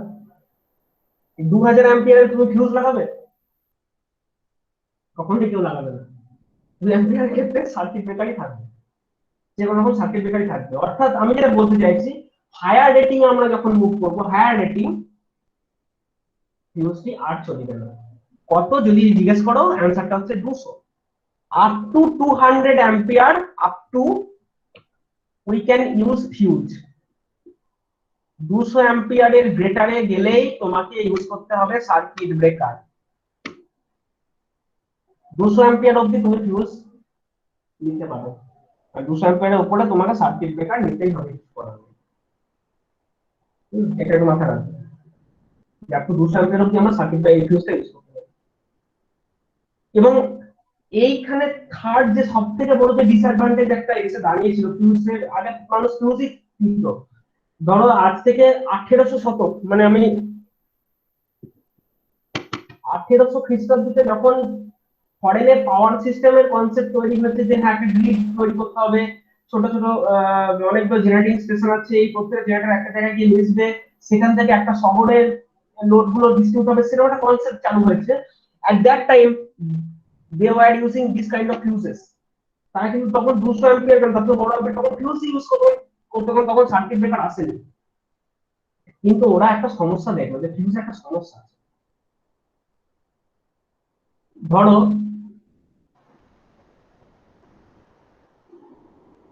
ধরো তোমার তোমার একটা খুব বিশ্বস্ত, আমি ফিউজ কাটি বলছি রিলায়েবল, ধরো তুমি খুব রিলায়েবল একটা কুকুর পুষলে, ডগ, ইওর পেট ডগ, মানে প্রচন্ড রিলায়েবল, মানে এতটাই বিশ্বাসী যে সে তোমাকে বিন্দু মাত্র ক্ষতি তোমাকে হতে দেয় না, জাস্ট বিন্দু মাত্র ক্ষতি হতে দেয় না। এবার কি, তোমার কুকুরটাকে নিয়ে তুমি ঘুরতে বেরিয়েছো, তোমার বন্ধু তোমাকে এমনি রাস্তাঘাটে দেখা হলো, কি রে কেমন আছিস করে, কেমন আছিস করে পেটে একটা ঘুষি মারলো, এমনি জাস্ট মজা করে ঘুষি মারলো। কুকুরটা যদি প্রচন্ড বিশ্বস্ত হয়, প্রচন্ড রিলায়েবল হয়, ওই বন্ধুটার কোনো দোষ নেই, ওকে ঘাউ করে কামড়ে দেবে। তো তুমি সেটা কি ঠিক, হ্যাঁ কি না? অর্থাৎ কিছুই করেনি, এমন কিছুই করেনি, খুব অল্প সময়ের জন্য একটা দেখা যায়, হয়তো একটা তোমার মাথায় ঘাঁটা মারলো, এ করলো, কুকুরটা কি মনে করলো, সেটাকে কামড়ে দিল, সেটা কি ঠিক? কখনো ঠিক না। অর্থাৎ কাউকে তুমি বেশি রিলায়েবল ভেবো না, কাউকে বেশি বিশ্বস্ত কাউকে ভেবো না, এটা প্র্যাকটিক্যাল লাইফের জন্য বলে দিচ্ছি। মানে বলতে চাইছি যে কাউকে অধিক বিশ্বাস করা, মানে প্রচন্ড বিশ্বাস করলো, কোনো কিছু অতিরিক্ত ভালো নয় বলে ফিউজটা হয়ে গেছে খুব বেশি রিলায়েবল। এবার এই রিলায়েবিলিটি নিয়ে কি ঝামেলা আসতে পারে সেটা একটু দেখা যাক। যে আমি একে একে আবার এই রিলায়েবিলিটিতে তো আমি ভালো ছিল, তুমি হঠাৎ করে ওকে আবার আমি রেগে যাচ্ছি কেন ফিউজের উপর? রেগে যাওয়াটা কারণ আছে।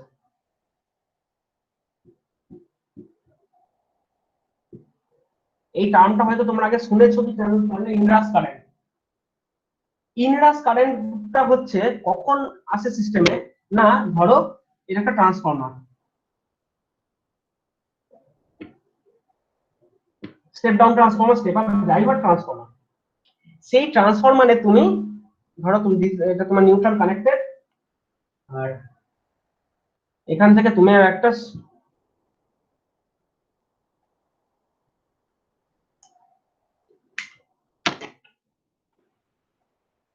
এখান থেকে তোমার একটা সুইচ কানেক্টেড, ঠিক আছে, ফেজের সাথে। ধরো এখানে একটা সাপ্লাই সাইনোসয়েডাল সাপ্লাই দিয়েছো তুমি। এবার যে মোমেন্টে তুমি ধরো এখানে অলরেডি তুমি লোড কানেক্ট করেছো একটা, এবং you are going to close that switch, তুমি যে মোমেন্টে সুইচটা ক্লোজ করবে একটা ফেনোমেনা অকার হবে। সেটা কি না, এইখান থেকে কি পরিমাণ কারেন্ট যাচ্ছে সেই কারেন্টটাকে তুমি একটু মনিটর করো তো, দেখবে যেটা তুমি ভেবেছিলে যে কারেন্টটা এরকম হওয়ার কথা, তুমি ভেবেছিলে তোমার কারেন্টটা এরকম হবে, প্র্যাকটিক্যালি দেখবে যে মোমেন্টে তুমি সুইচ অন করছো during transient time, that waveform will be something like this, এরকম হবে না।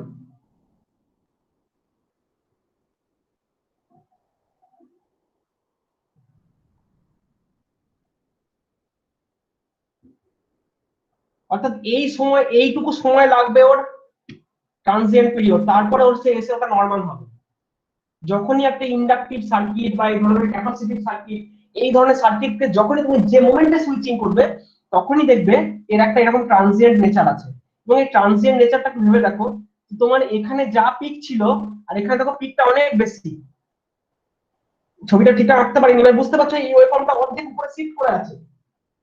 অর্থাৎ এর যা রেটেড ভ্যালু ছিল স্টার্টিং এ ইনরাশ কারেন্টটা দেখো তার থেকে অনেক বেশি। এমনও হয় স্টার্টিং এ inrush current up to 3 times অব্দি বেশি হতে পারে, 3 গুণ বেশি হতে পারে।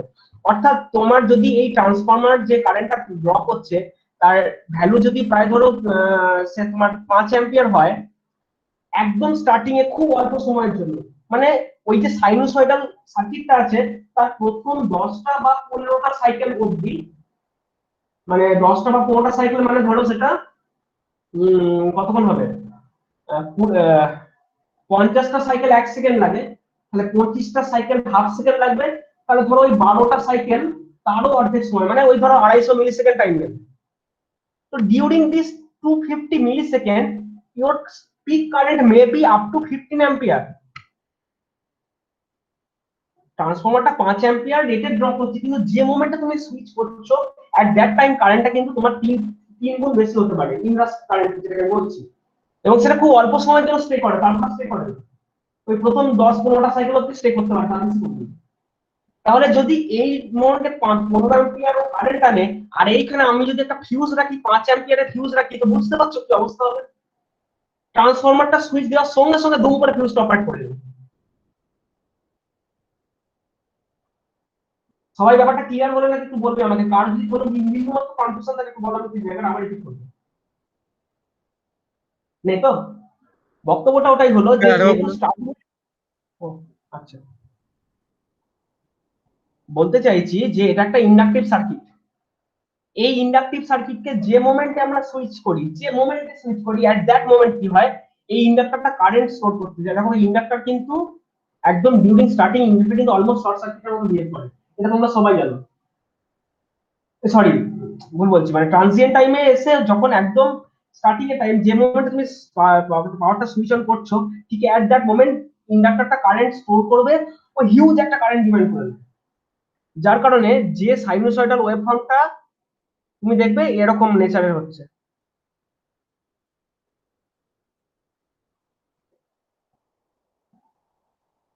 আমি এখানে প্রায় 1 2 3 4 5টা সাইকেল দেখালাম, এই 5টা সাইকেল অবধি তো দেখো তুমি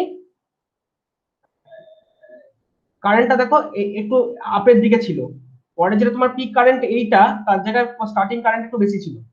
এটা আমি 5টা সাইকেল অবধি দেখিয়েছি কারণ আমার বোর্ডে বেশি জায়গা নেই। আমার বক্তব্যটা হচ্ছে প্রায় 10 থেকে 15টা সাইকেল অবধি এরকম রেটেড যে কারেন্ট তার থেকে কিন্তু বেশি কারেন্ট থাকতে পারে, যেটা আমি বলছি ইনভার্স কারেন্ট, এবং তার ভ্যালুটা হতে পারে এই রেটেড কারেন্টের আপ টু 3 টাইমস। তোমার রেটেড কারেন্ট যদি 5 অ্যাম্পিয়ার আরএমএস হয়, তাহলে এই ইনভার্স কারেন্ট প্রায় 15 অ্যাম্পিয়ার অবধি হতে পারে। ঠিক আছে, দ্বিতীয় কথা হচ্ছে 10 থেকে 15টা সাইকেল কতক্ষণ সময় নেয়। যদি 50টা সাইকেল 1 সেকেন্ড সময় নেয় 50 হার্টজ, তাহলে দেখো 10 থেকে 15টা সাইকেল প্রায় 250 মিলি সেকেন্ড মতো সময় নিতে পারে। আমার বক্তব্যটা হলো ওই 250 মিলি সেকেন্ডের মধ্যে 250 মিলি সেকেন্ড ধরে অ্যাম্পিয়ারটা 5 অ্যাম্পিয়ার থেকে অনেকটাই বেশি হতো, এইটা আমার বক্তব্য। তো তোমার যদি এই ট্রান্সফরমারের সার্কিটে তুমি যদি একটা ফিউজ লাগিয়ে রাখো এখানটায়, তো এটা ধরো 5 অ্যাম্পিয়ারের ফিউজ লাগিয়েছি, ট্রানজিয়েন্ট টাইমে কেন এতটা বেড়ে যায় কারেন্ট? ওই বললাম না ইন্ডাক্টরটা কারেন্ট স্টোর করে, ইন্ডাক্টরদের নেচার খুব পিকুলিয়ার বাবা, ওদেরকে বোঝা খুব শক্ত। তারপর ট্রানজিয়েন্ট, তোমাদের সার্কিট মধ্যে ট্রানজিয়েন্ট মানে চ্যাপ্টার ছিল, সেই চ্যাপ্টারে যাবে, ওই চ্যাপ্টারে কি দেখবে এর যদি ল্যাপ্লাস মানে এই যদি এর যদি ল্যাপ্লাস ট্রান্সফরমেশন করো এটা দেখবে for at T equal to 0 যখন সুইচিং করছো তখন কারেন্টের ভ্যালু কিন্তু অনেক বেশি। মানে সেটা আমি আজকে এই ক্লাসে বলতে পারবো না, সেটা আপনারা পরে দেখতে পাবেন যে ওইটা কেন হয় ওটা।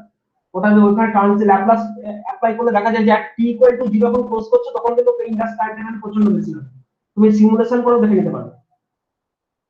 তো মানে বেসিক্যালি কিছু না, ওই সময় প্রথমে হচ্ছে ভিতরে কারেন্ট কিন্তু স্টোর থাকে না।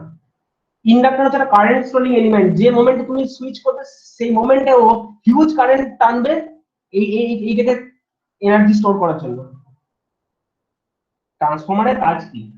কারেন্ট নেবে, ফ্লাক্স তৈরি করবে, সেই ফ্লাক্স একে দেবে, সেই ফ্লাক্সে ও ইনডিউসড হয়ে একে ভোল্টেজ প্রোভাইড করবে, এই তো ট্রান্সফরমারের কাজ। কিন্তু ওই ফ্লাক্স গুলো ক্রিয়েট করার আগে ইন্ডাক্টরটার প্রথম কাজ হবে ও কারেন্ট স্টোর করবে। ওই কারেন্ট স্টোর করতে গিয়ে ওর প্রথমে এনার্জি ছিল 0, কোনো এনার্জি ছিল না। যে মোমেন্ট তুমি সুইচ করছো প্রথমেই ও এনার্জি স্টোর করতে বলবে, তার জন্য হিউজ কারেন্ট এখান দিয়ে ড্র করবে, যেটাকে আমি বলি ইনভার্স কারেন্ট।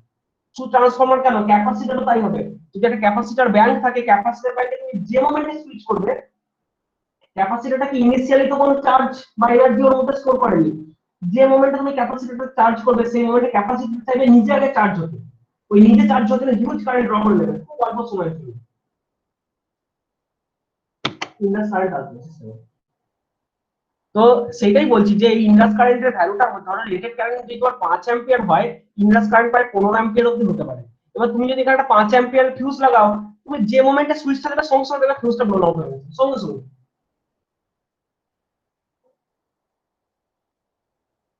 শুধু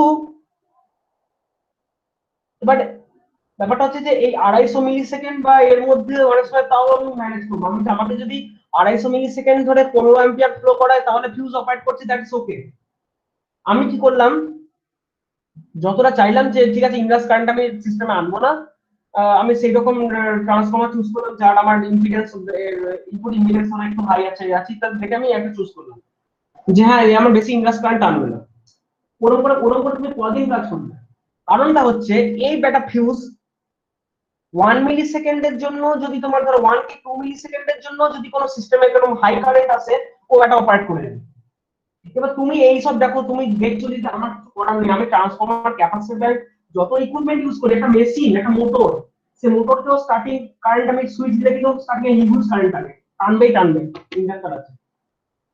তো যদি টানতে থাকে আমার তো কিছু করার নেই, তাহলে উপায় কি? তোমাকে 5 অ্যাম্পিয়ারের উপরে এই ডিভাইসটাকে বাঁচাতে হবে, 5 অ্যাম্পিয়ার ইউজ করতে হবে। আবার সেই 5 অ্যাম্পিয়ার ইউজ করলে স্টার্টিং এ ওই ফিউজটা উড়ে যাচ্ছে। তো তুমি কি চাইবে এইরকম ঝামেলাগুলো হোক? আমি যেটা বললাম যে প্রচন্ড বিশ্বস্ত, অতি বিশ্বস্ততা অতি ভক্তি চলে লক্ষণ, এই হচ্ছে সেই জিনিস। মানে ও যে মানে এত বিলিভ করছি, তখন আমি চাইছি না যে না তোমাকে ভাই এত পাকামো করতে হবে না। আমাকে যদি সিস্টেমে 2 মিলি সেকেন্ডের জন্য 15 অ্যাম্পিয়ার আসে, আমি চাই ওটাকে অ্যালাউ করতে। হ্যাঁ, যদি এটা 200 মিলি সেকেন্ড বা 2000 মিলি সেকেন্ড মানে ধর বা 1 সেকেন্ডটা অনেক সময়। 1 সেকেন্ড ধরে যদি আমার 15 অ্যাম্পিয়ার ফ্লো করে, ইউ মে ব্লোন আউট, তুমি ব্লোন আউট হয়ে গিয়ে আমাদের সিস্টেমকে বাঁচাও, সেটা আমি তোমাকে দায়িত্ব দিয়েছি। তো তাই বলে তুমি 2 মিলি সেকেন্ড অতি অল্প সময় ধরে টুক করে সার্জ আসলো আর তুমি ব্লোন আউট হয়ে গেলে, আমি তোমাকে টানা করবো। ফিউজার এটাই প্রবলেম। আমরা না বাড়ির চাইলেও ক্ষেত্রে যে কোনো এলিমেন্ট তো ইন্ডাকটিভ থাকেই, তাহলে তো ফিউজ কেন ব্যবহার করছি, তখন এরকম প্রবলেম কেন অ্যারাইজ হয় না?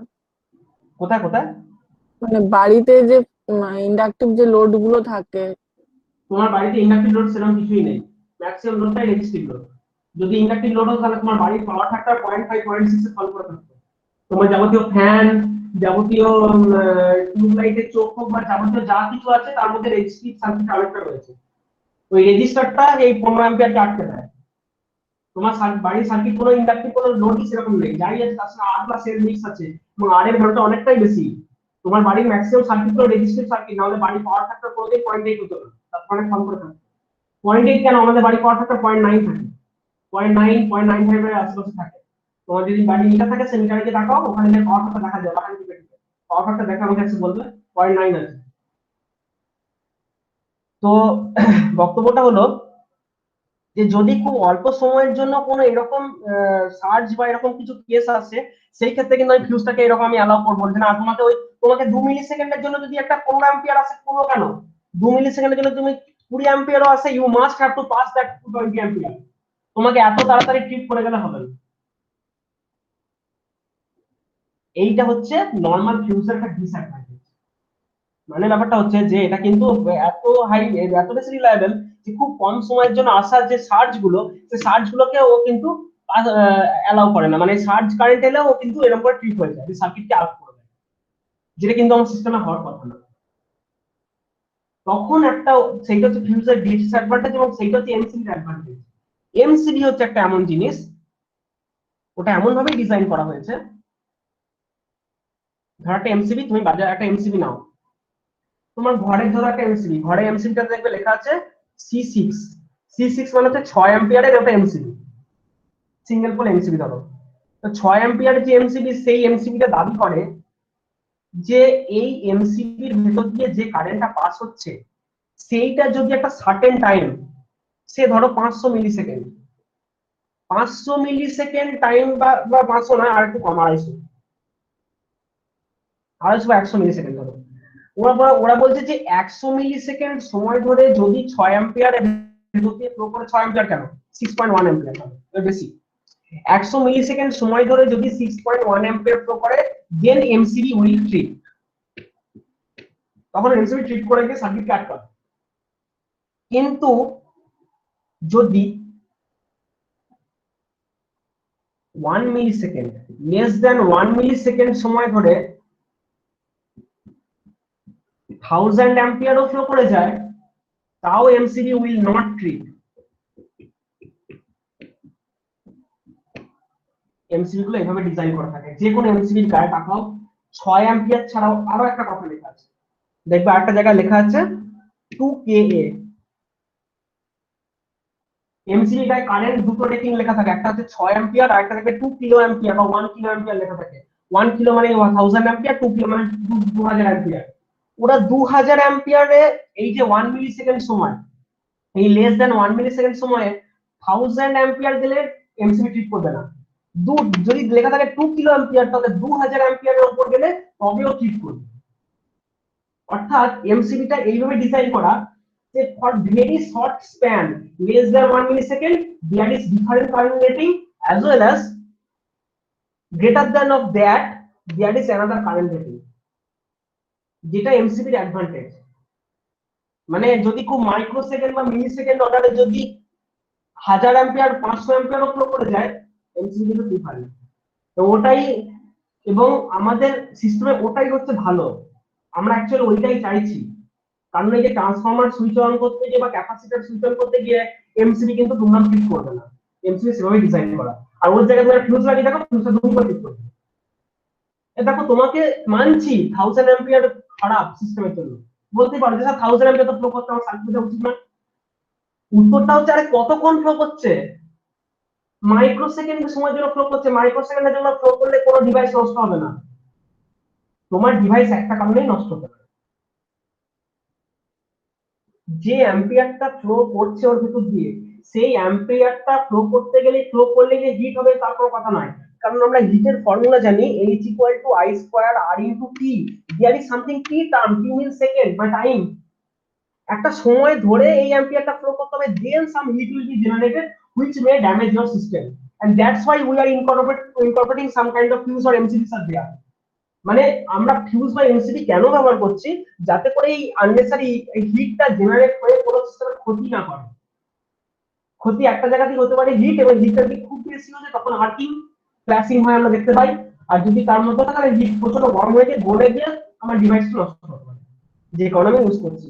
আরে সেটা it will take a time, সময় লাগবে। তাই বলে মাইক্রো সেকেন্ড মিলি সেকেন্ডের জন্য যদি আমার 1000 অ্যাম্পিয়ার আসে, আমার সিস্টেম কিছুই করতে পারবে না, এটা পাস হয়ে গেলে সিস্টেমের কোনো ক্ষতি হবে না। আর অথচ ট্রান্সফরমার, ক্যাপাসিটর ব্যাংক এই ধরনের বা ধরো কোনো মোটর, এগুলোকে সুইচ অন করার সময় একটা ওরা সবাই ইনডাস কারেন্ট আনবে, আর আমি চাই বলে সেই ইনডাস কারেন্ট একটা ফিউজ ট্রিপ হয়ে যায়, যেটা আমার ফিউজের প্রবলেম। এবং সেইখান থেকেও বেরিয়ে আসা সম্ভব হয়েছে।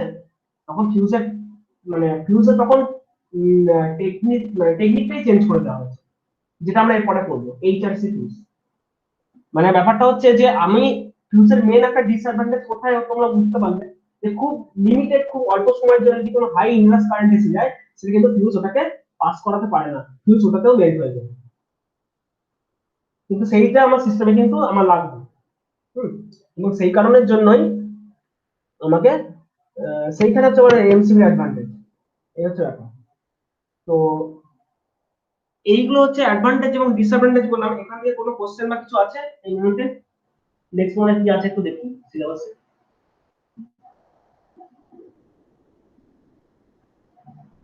ও, আরেকটা অ্যাডভান্টেজ ছিল, বলা হয়নি, একটা অ্যাডভান্টেজ বলা হয়নি আমার, সেটা হচ্ছে ইনভার্স টাইম ক্যারেক্টারিস্টিক্স। এটা কি জিনিস একটু জানতে হবে তোমাদের।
না, এইটা, এই গ্রাফটা দিয়ে ছবিটা আসবে না, অন্য একটা গ্রাফ আছে দেখো, এই ছবিটা আসবে না।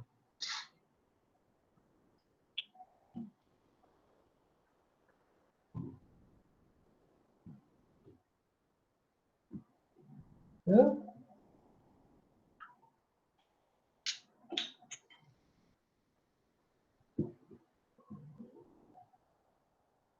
এই ছবিটা দিয়ে আমি খুব ভালো।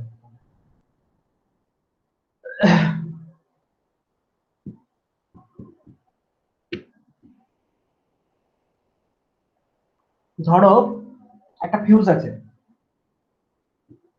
ঠিক আছে, এই ফিউজটা দাবি করছে যে এটা হচ্ছে 5 অ্যাম্পিয়ারের উপর ট্রিট করে, 5 অ্যাম্পিয়ারের উপর এটা ট্রিট করে। এখন মনে করো সেম টাইপের আমি দুটো সার্কিট নিয়েছি, এই একটা সার্কিট নিয়েছি আর আরেকটা সার্কিট নিয়েছি, এটা 5 অ্যাম্পিয়ারের ফিউজ বটে। এবার এর ভেতর দিয়ে আমি 15 অ্যাম্পিয়ার পাঠাচ্ছি, এর ভেতর দিয়ে আমি 25 অ্যাম্পিয়ার পাঠাচ্ছি, এর ভেতর দিয়ে আমি 15 অ্যাম্পিয়ার পাঠাচ্ছি, এর ভেতর দিয়ে 25 অ্যাম্পিয়ার পাঠাচ্ছি। মনে করো দুটো ফিউজে মেল্ট হবে। বলছে মেল্ট হতে কত সময় লাগবে, সেটা কিভাবে বুঝবো মেল্ট হতে কত সময় লাগবে? সেইটা হচ্ছে, ধরো 15 অ্যাম্পিয়ার মেল্ট হতে কি সময় লাগবে, 25 অ্যাম্পিয়ার মেল্ট হতে কি সময় লাগবে, এইটা জানার আগে তোমাদের একটা খুব কমন সেন্স একটা কোশ্চেন আমি ধরছি। ধরো সেম টাইপের আরেকটা ফিউজ আছে, যার ভেতর দিয়ে আমি 5.01 অ্যাম্পিয়ার পাঠাচ্ছি। আচ্ছা, 5.01 নয়, ধরো পুরো 4.9 অ্যাম্পিয়ার পাঠাচ্ছি। তোমাদের কমন সেন্স কি বলে, কি হবে, কি ঘটনা ঘটবে বলো? যেটা বলো, একটা কি ঘটনা ঘটবে?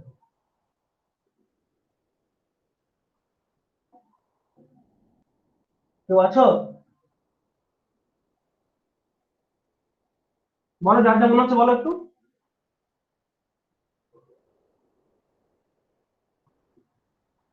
25 অ্যাম্পিয়ার যেটা পাঠাচ্ছেন ওটা না কম না টাইম না না লাগবে। না না না, ওটা বলছি না, এটা বলো, এটা বলো, এটা বলো। 4.9 অ্যাম্পিয়ার পাঠাচ্ছি, কি ঘটনা ঘটবে? ব্লোন আউট হবে যা না, মনে 5 হচ্ছে বলো। অ্যাম্পিয়ার তো রেটেড আছে।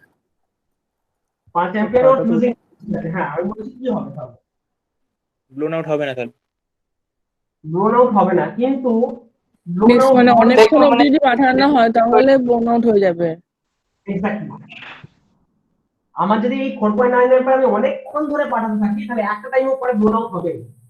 বক্তব্যটা যেটা বলার, এই কারণ আনমিউট থাকে মিউট করবে, বক্তব্যটা যেটা বলার যে 4.9 অ্যাম্পিয়ার যদি অনেকক্ষণ ধরে পাঠাই এক লাইন ব্লোন আউট হবে। তার মানে কি, যে আমি রেটেড কারেন্ট অর্থাৎ 5 অ্যাম্পিয়ারের কাছাকাছি কারেন্ট যখন পাঠাচ্ছি, অনেকক্ষণ ধরে পাঠাচ্ছি, এক লাইন পর ব্লোন আউট হবে। তার মানে কি ও গরম গরম হয়ে একদম মেল্টিং পয়েন্টে পৌঁছাবো করছে, প্রায় পৌঁছে গেছে তারপরে মেল্ট হয়ে গেল। তার মানে কি অনেকটা সময় লাগলো। এইটাই তোমাদের আমি কনসেপশনটা জিজ্ঞেস করলাম কতক্ষণ সময় লাগবে। 5 অ্যাম্পিয়ার, তার মানে বুঝলাম যে অনেকটাই প্রায় সময় লাগবে। লেটস কনসিডার অ্যাবাউট 15 অ্যাম্পিয়ার, যদি 15 অ্যাম্পিয়ার পাঠাই কতক্ষণ লাগবে? নিশ্চয়ই তার থেকে কম সময় লাগবে, তাই না? আবার যদি 25 অ্যাম্পিয়ার পাঠাই আরো কম সময় লাগবে। That is called inverse current character, inverse time characteristics. দেখো এটা হচ্ছে একটা এক্সপোনেনশিয়াল ইনভার্ট এক্সপোনেনশিয়াল, মানে e⁻⁻x এর গ্রাফ এটা। যদি আমার অ্যাম্পিয়ার 15 অ্যাম্পিয়ার হয়, না ধরো যদি আমার অ্যাম্পিয়ার 15 অ্যাম্পিয়ার হয়, it will take this time. যদি অ্যাম্পিয়ার আমার 25 অ্যাম্পিয়ার হয়, it will take this time. বুঝেছো? এটা বলা হচ্ছে ইনভার্স টাইম ক্যারেক্টারিস্টিক্স। এই ক্যারেক্টারিস্টিক্স তোমরা গিয়ে পরবর্তীতে সুইচ গিয়ার প্রোডাকশন প্র্যাকটিক্যাল আছে, তোমরা এই কার্ভটার উপর প্র্যাকটিক্যাল করবে। মানে যে রিলে গুলো তোমাদের ঘরে দেখতে পেয়েছো, ওই রিলে গুলো অপারেট করিয়ে তার বিভিন্ন রকম টাইম এত অ্যাম্পিয়ার পাঠাচ্ছে, কখন অপারেট করছে, এত অ্যাম্পিয়ার পাঠাচ্ছে, কখন অপারেট করছে, তো দেখবে এরকম একটা কার্ভ পেয়ে যাবে। এটা বলা ইনভার্স টাইম ক্যারেক্টারিস্টিক্স। অর্থাৎ এইটা বলে দেয় যত বেশি অ্যাম্পিয়ার তত ফাস্টার অপারেশন, তত তাড়াতাড়ি ব্লোন আউট হবে। কিন্তু there will be some cut off region this is somewhere between 5 ampere. এইটা 5 অ্যাম্পিয়ার যদি হয় তাহলে দেখো এটা এখানে অলমোস্ট এক্সপোনেনশিয়ালি প্যারালাল হয়ে চলে গেছে। অর্থাৎ তার থেকে নিচে দেখো, তার থেকে নিচে হচ্ছে আনলিমিটেড টাইম লেগে যাবে। এইটা হচ্ছে বলার বক্তব্য যে এটা হচ্ছে ইনভার্স টাইম ক্যারেক্টারিস্টিক্স। এবং খুব ভাগ্যক্রমে ফিউজের এই প্রপার্টিটা রয়েছে। ফিউজের যে ওয়্যারগুলো, এই ওয়্যাররা এই দেখা যাচ্ছে এই প্রপার্টি মেনে চলে। ওদেরকে যদি 25 অ্যাম্পিয়ার পাঠাও আরো তাড়াতাড়ি ট্রিট করবে, যদি 15 অ্যাম্পিয়ার পাঠাও তার থেকে একটু ডিলে করে সময় ট্রিট করবে। Maybe there will be some time difference of in the order of millisecond time difference হতে পারে, বাট এটা হবে। তো ইনভার্স টাইম ক্যারেক্টারিস্টিক্স আছে, এটা কিন্তু একটা সবথেকে বড় অ্যাডভান্টেজ। তো সেই কারণে ফিউজকে আমাদের সার্কিট সিস্টেমে নেওয়া হয়েছে যে যত বেশি অ্যাম্পিয়ার তত বেশি আমার বিপজ্জনক, তত তাড়াতাড়ি ফল্টকে ক্লিয়ার করতে হবে। বোঝা যাচ্ছে? কারো প্রবলেম নেই আশা করি। স্যার এমসিবি তো এটাই হবে। হ্যাঁ, এমসিবিতেও এটাই হয়, যে কোনো সার্কিট ব্রেকার বা এদের নেচারটাই। यस, এগুলো গেল। আচ্ছা, নেক্সট হচ্ছে যে এগুলো আমরা বুঝলাম, এরপরে আমাদের জানতে হবে যে এই মেটেরিয়ালটা কি নেব আমরা, কি দেখে ফিউজের ম্যাটেরিয়ালটা চুজ করব। 1 নম্বর যেটা চুজ করা উচিত, বুঝতে পারছো যে যত তাড়াতাড়ি গলে যাবে, মেল্টিং হতে পারে, তত আমার advantage. That's why low melting point. যত তাড়াতাড়ি আমার মেল্ট হতে পারবে তোমার লো মেল্টিং পয়েন্ট একটু কম হলে ভালো হয়।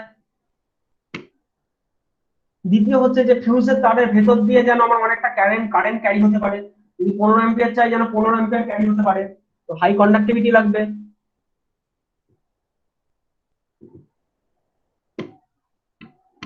3 নম্বর দেখতে হবে একটা জিনিস, যেটা কিন্তু এখন বলিনি, সেটা হচ্ছে যে এই ফিউজ তারটা তোমাদের আমি দেখালাম, এটা ফিউজ তারটা সবাই দেখে নিয়েছো, অত সরু চুলের মতো একটা তার। কি মনে হয় ওর ভেতর দিয়ে আমি যে এটা হচ্ছে প্রায় এটা 10 অ্যাম্পিয়ারের তার লাগানো আছে। 10 অ্যাম্পিয়ার যদি সরু চুলের তার, 10 অ্যাম্পিয়ার মানে বুঝতে পারছো হিউজ অ্যাম্পিয়ার। সেই অ্যাম্পিয়ারটা তুমি সরু চুলের ভেতর দিয়ে কনস্ট্যান্টলি যাবে। হ্যাঁ মানছি মেল্টিং পয়েন্টে পৌঁছে মেল্ট না ও গরমটা হবে, সবসময় এটা একটা হালকা গরম হয়ে থাকবে। এই হিট জেনারেট হচ্ছে এর মধ্যে, এই যে হিটটা জেনারেট হচ্ছে খুব জায়গায় গরম তো হবে। তো গরম হলেই যে কোনো প্রপার্টি ধাতুর এই গরম হওয়া মানে কি পুরা পুড়ে যাওয়ার দিকে টেন্ডেন্সি। আর পুড়ে যাওয়াটাকে টেকনিক্যাল টার্ম আমরা কি বলি? অক্সিডেশন। অর্থাৎ যদি এই মেটেরিয়ালটা কপারে হয়, তাহলে এটা দীর্ঘদিন ধরে যখন গরম হবে, অর্থাৎ আমি কপারের তারটাকে দেখছি এরকম, কারণ খুব আমি জুম করে তারটাকে বলছি, এতটা বড় ক্রস সেকশনের তার, মানে এই সরু তারটাকেই ক্রস এতটা মোটা করে দেখছি, দেখবে এর আউটার সারফেস গুলোতে এখানে কপার অক্সাইড ফর্ম করেছে। হুম,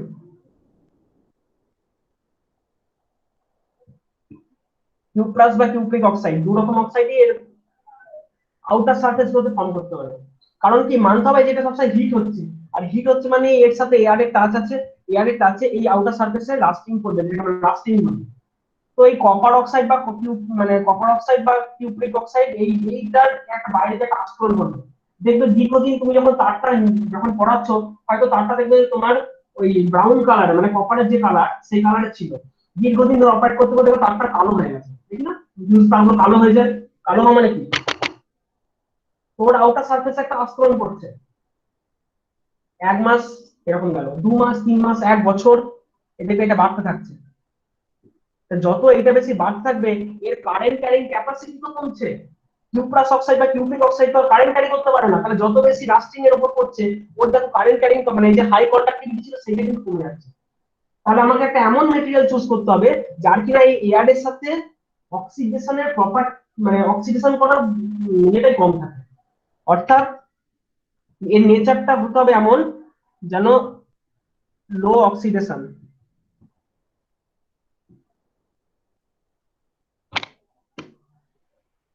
এই নেচারটা যেন এমন হয় যে প্রপার্টি থাকে লো অক্সিডেশন। অর্থাৎ এটা যে এর মধ্যে আমি ইউজ করছি, দেখো না, এটা খোলা মানে মানছি ওখানে ভেতরে লাগানো আছে, কিন্তু ভেতরে এয়ার আছে, এয়ার তো কাছে আছে। বা ওই যে গ্লাস ফ্লুজ দেখালাম, সেই গ্লাস ফ্লুজের ভেতরে এয়ার আছে। তো এই অক্সিডেশনের একটা নেচার থেকে যাবে, এটা একটা প্রবলেম। তাহলে আমাকে দেখতে হবে যেন লো অক্সিডেশন হয়, হাই কন্ডাক্টিভিটি হয়, লো মেল্টিং পয়েন্ট। এবং বাজারে কি কি মেটেরিয়াল চুজ করে দেখা যাক। স্ট্যানাম, টিন, লেড, তারপরে তোমার হচ্ছে সিলভার, কপার, এই সমস্ত অ্যালুমিনিয়াম, এই সমস্ত মেটেরিয়াল গুলি রয়েছে। ইহাদের প্রপার্টি হলো এরা খুব অক্সিডেশনটা খুব পছন্দ করে। এরা প্রায় অক্সিজেনের সঙ্গে বিক্রিয়া করে অক্সাইডাইজ মানে কপার অক্সাইড বা অ্যালুমিনিয়াম অক্সাইড হতে চায়। এদের এই প্রবলেম। এসএন আর পিবি এরা হচ্ছে খুব লো মেল্টিং পয়েন্ট, ভালো ইয়ে, কিন্তু অতটা হাই কন্ডাক্টিভিটি ওদের না, ঠিক আছে? তখন একমাত্র দেখছি আমি যে ঠিক আছে, এদের হাই কন্ডাক্টিভিটি না হলেও মোটামুটি কাজ চলে যায়। কিন্তু এই যে সিলভার, এটাও আছে, এটাও আছে, এন্ড এটাও আছে। এ খুব ভালো মেটেরিয়াল, খুব ভালো, গুড বয়। তুমি যেমন চাইছো, এ হচ্ছে গুড বয়।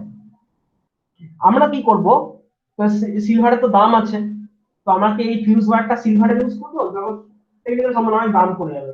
আমি দেখলাম যে হ্যাঁ, আমার যা কন্ডাক্টিভিটি সেই রেঞ্জের মধ্যে চলে আসছে, তখন আমি কি করব, মানে 20 অ্যাম্পিয়ার 15 অ্যাম্পিয়ার এই নিচের, অর্থাৎ আমাদের বাড়ির হাউস হোল্ড বা এই ধরনের কাজের জন্য যেখানে লাগবে, we can use SN plus PB. আর অনেক সময় এসএন প্লাস পিবি, অর্থাৎ টিন আর লেডের একটা সংকর ধাতু, বা টিন এবং কপারের সংকর ধাতু, এই ধরনের ধাতুগুলো আমরা ব্যবহার করতে পারি ফিউজ ওয়্যারের ক্ষেত্রে যখন আমরা লো ভ্যালু ইউজ করছি। আর যখন যেখানে আমরা হাই অ্যাম্পিয়ার ইউজ করছি, গো ফর সিলভার। এবং সেটাই করা হয়, সিলভার মেটেরিয়ালটা চুজ করা হয় এই হাই কন্ডাক্টিভিটি, লো অক্সিডেশন। লো অক্সিডেশনটাই সবথেকে বড় ওর একটা ভালো নেচার, আর হাই কন্ডাক্টিভিটি আছে। এই দুটোর জন্য হচ্ছে এই সিলভার মেটেরিয়ালটাকে আমি সবসময় চুজ করব for better rating of fuse. অর্থাৎ বেটার ফিউজ যেগুলো আছে, ভালো ফিউজ, তার জন্য আমি কিন্তু সিলভারকে চুজ করব। এবং তোমাদের এরপরে যে এইচআরসি ফিউজ বা ফিউজ গুলো পড়বে, ওখানে ভেতরে দেখবে সব জায়গায় সিলভারকে আমরা ইউজ করছি, ঠিক আছে? বাজছে কটা? 10টা 15। আজকে আর বেশি পড়ানো মোটামুটি যাবে না। যতটা যা বললাম, এখান থেকে কোনো কোশ্চেন বা কারো কিছু থাকলে একটু বলো, তো অ্যাটেন্ডেন্সটা দেখে নিই।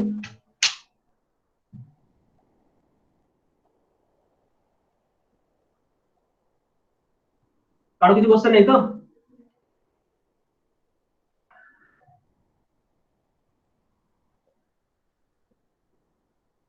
এক সেকেন্ড, তৈরি হয়নি।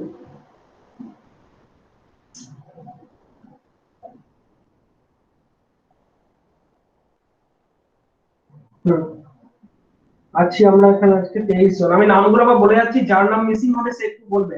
আবির, অভি, অয়ন, বিজয়, চন্দন, দেবাশিস, জ্যোতির্ময়, কস্তুরী, মুশারফ, নয়ন, প্রবীর, রাহুল, রাজীব, সৌরেন সাঁতরা, সালমান, শান্তনব, জেরুদ্দিন, জসিম, সৌম্যধর, সৌরভ সেন, সুব্রত মন্ডল, শ্বেতা বড়া।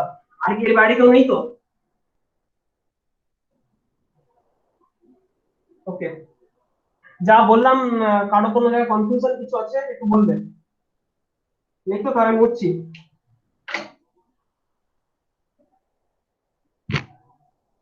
যা যা বললাম বইয়ে খুঁজবে, বইয়ে সব পেয়ে যাবে। ওই তোমার 487 পাতায় বইয়ে খুঁজবে, পেয়ে যাবে সব। যাদের বই নেই বা রেকর্ডিং সব